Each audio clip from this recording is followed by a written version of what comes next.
नमस्कार, मी सायबी. युगांधर महाराष्ट्र न्यूज मध्ये आपले स्वागत आहे. चला जाणून घेऊया आजच्या ताज्या घडामोडी. ताज्या घडामोडीसाठी युगांधर महाराष्ट्र न्यूजला सबस्क्राईब करा आणि बेल आयकॉनवर क्लिक करा.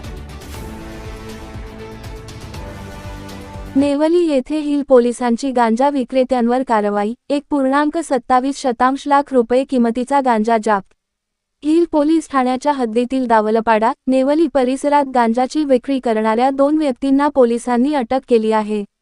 नेवली परिसरात गांजाची विक्री होत असल्याची माहिती पोलीस शिपाई समीर गायकवाड यांना मिळाली होती. त्यानंतर वरिष्ठ पोलीस निरीक्षक संदीप शिवले यांच्या मार्गदर्शनाखाली पोलीस पथकाने संजय बिर्याणीजवळ असलेल्या एका दुकानावर छापा टाकण्यात आला.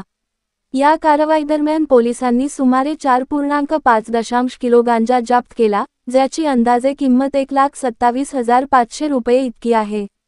या प्रकरणी जितेंद्र पावशे आणि इम्रान सय्यद यांना अटक करण्यात आली आहे. हिल पोलीस ठाण्यात NDPS कायद्यांतर्गत गुन्हा दाखल करण्यात आला असून पोलीस अधिकारी अशोक सुरेवाड पुढील तपास करत आहेत. वरिष्ठ पोलीस निरीक्षक संदीप शिवले यांनी या कारवाईबाबत माहिती दिली. दावलपाडा नेवाळी नाका या ठिकाणी राहणारा जितेंद्र पावशे नावाचा इसम गांजेची विक्री करतो अशी माहिती हिललाईन पोलीस स्टेशनच्या नेमणुकीतील पोलीस कॉन्स्टेबल समीर गायकवाड यांना मिळाली होती.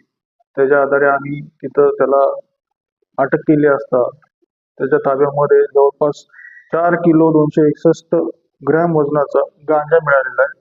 त्याची किंमत जवळ 1,27,500 रुपये आहे. त्यामध्ये 2 आरोपी अटक करण्यात आलेले आहेत. त्यातला एक जो आहे जितेंद्र ज्ञानेश्वर पावशे हा रेकॉर्डवरचा आहे, यापूर्वी सुद्धा त्याच्यावर गुन्हे दाखल होते. आणि दुसरा जो आहे इम्रान शफीक सय्यद, याच्यावर पहिल्यांदाच गुन्हा दाखल झालेला आहे.